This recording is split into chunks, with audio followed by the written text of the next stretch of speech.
A new wildfire sparked today in Lincoln County. Driven by windy conditions, the Western Pines fire quickly exploded to roughly 4,000 acres, prompting evacuations. We'll have the latest tonight.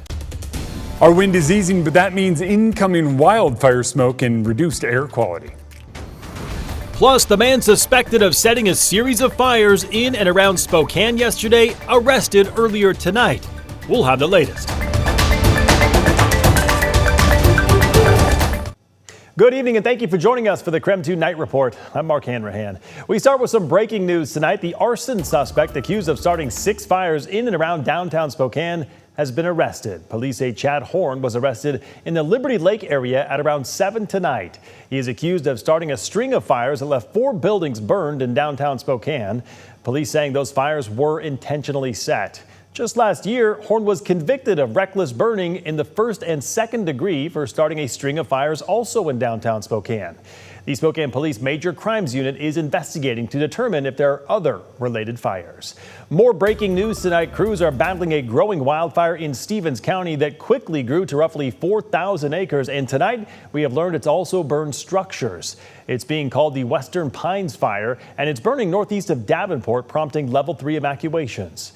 KREM 2's Connor McAvoy brings us the latest from the scene. Evacuations are in place for the area of Carp Lake for an estimated 4,000-acre fire. DNR crews say the fire sparked at around 12:30 p.m. this afternoon in the Carp Lake area near Western Pines Road and spread quickly. As of 10 p.m. Wednesday night, it's at 0% containment. The Lincoln County Sheriff's Office says residents in the Cayuse Cove area from Bald Ridge Road to Circle Road should be prepared to leave. DNR crews say 3 cabins are confirmed to have burned up in the fire as of Wednesday night. The fire will be fought into tomorrow and in the coming days. The cause of the fire is being investigated by DNR. Connor McAvoy, KREM 2 News. All right, let's bring in Chief Meteorologist Jeremy Lagu to talk about the windy conditions we had today and if things will improve in the coming hours. Jeremy? Mark, it's still a little bit breezy out here, but yeah, I do think wind slowly dies down this evening. Still sitting out west at about 16 miles per hour. The saving grace about it being a grass fire is that when wind comes in out of the west, we don't necessarily get that same intensity of smoke that we would if it were burning timber. 37 miles per hour is our max wind gusts here in Spokane today, and it looks like overnight we stay around the teens, very similar to where we are, and then tomorrow it ramps right back up and we're looking at gusts into the 20s again, but it's only around 20, which is a far cry from where we've been these past couple of days. Not much to talk about on satellite and radar, but what we are going to see is wind eventually start to shift direction. So we have a couple of different fires we are monitoring across the region, one of those being out to our west, one off to the north. And as wind shifts the next couple of days, I think it's fairly likely that we wind up seeing a little more of a smoky haze. First bit tomorrow morning, then tomorrow night. And then as we get into the weekend, as wind settles, it'll be on and off throughout the days. All right, sounds good. Jeremy will check back in with you later in the show.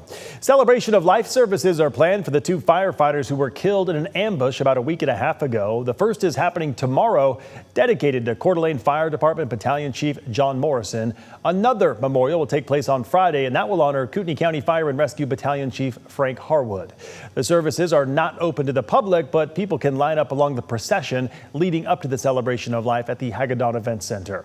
And a ride to honor the fallen firefighters will take place on Saturday. That is open to the public. Kickstands up at 10 a.m. Head on over to krem.com for other ways to send condolences to the families of the fallen firefighters. Firefighters also battling a large wildfire in Stevens County tonight. The Hope Fire near Northport is at roughly 3,500 acres. It's currently 0% contained. KREM 2's Regan Gallo has more. It's a level 3 evacuation with all hands on deck. It became quickly apparent that this fire was not going to just die down on its own and that we needed additional resources. Communities in Northeast Washington are under multiple levels of evacuation warnings, with many seeking safe shelter for themselves, their pets, and even their livestock. They went back to a house and they're like, we hear a dog, but we can't find a person. And one of the dispatchers was like, I know that address. And she called her and the lady was like, oh my gosh, my door is unlocked, but my dog is there. Stevens County Emergency Management urges communities to sign up for HyperReach for up-to-date emergency alerts, especially since homes are in remote or rural areas. It has some complications with it's very mountainous, it's very craggy, it's hard to get to. The DNR says 3 single-engine air tankers were first sent to tame the blaze. Now crews from across state and county jurisdictions are attacking the flames. Towards the south of the fire, and then what they call anchor and flank. So that means start and get a safety position there, and then start moving around the fire to either side, and this would be to the west and to the east of the fire at this time. Fire officials describe the fire as mostly burning grass and lighter timber, while heavier timber still holds some moisture. In the range of 100 to 50 to 100 years since it's burned last. But for now, officials say the fire is still burning and they are preparing as windy conditions may continue. That was Regan Gallo reporting, and head to KREM 2 Plus as we go live from the procession leading to that celebration of life in Coeur d'Alene. Download KREM 2 Plus on your TV and watch for free. All right, don't go to bed just yet. Possible sightings of the fugitive Travis Decker in the Sawtooth National Forest came up empty. We'll tell you why. But first, new federal spending bill strips Planned Parenthood of millions in federal funding. Our Washington Governor Bob Ferguson plans to cover the gap in Washington.